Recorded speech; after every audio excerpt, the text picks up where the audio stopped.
وش أجمل مرحلة في حياتك؟ ومتى كانت هذه الفترة؟ لما سألت هذا السؤال في سنابي جاوبوا كثير مرة، والأغلب قال مرحلة قديمة.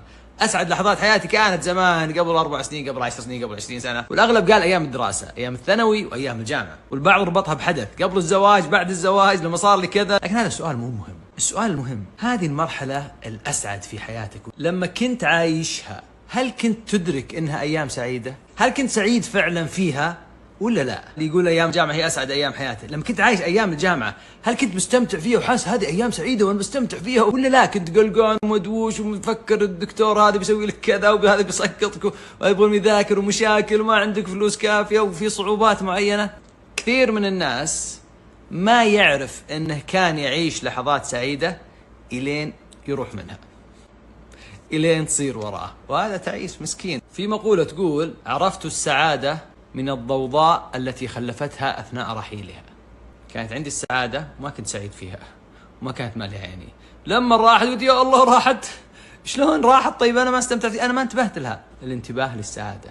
شفت هذه الأيام اللي الحين حنا نعيشها، الآن أنت تعيشها في أسرتك الحالية، في عملك الحالي، في وقتك الحالي، بالنعم اللي عندك في عمرك الحالي.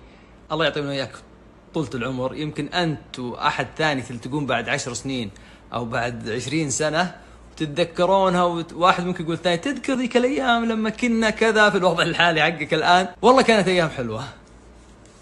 طيب شلون أنا وقتها ما شفتها؟ ترى كل وقت فيه أشياء جميلة وفي أشياء سيئة، في تحديات وفي نعم. كل وقت لا تقول ما عندي نعم، غارقين في النعم الحمد لله. لن تحصل النعم اللي عندك، لن تحصل الجماليات اللي في حياتك، لن تحصل الأشياء اللي الله من عليك وعطاك إياها. فإذا كانت فاتت عليك لحظات سعادة قديمة نسيت تسعد فيها أيام جامعة وغيرها، انتبه لا تكرر نفس الغلطة وتفوت عليك لحظات السعادة الحالية.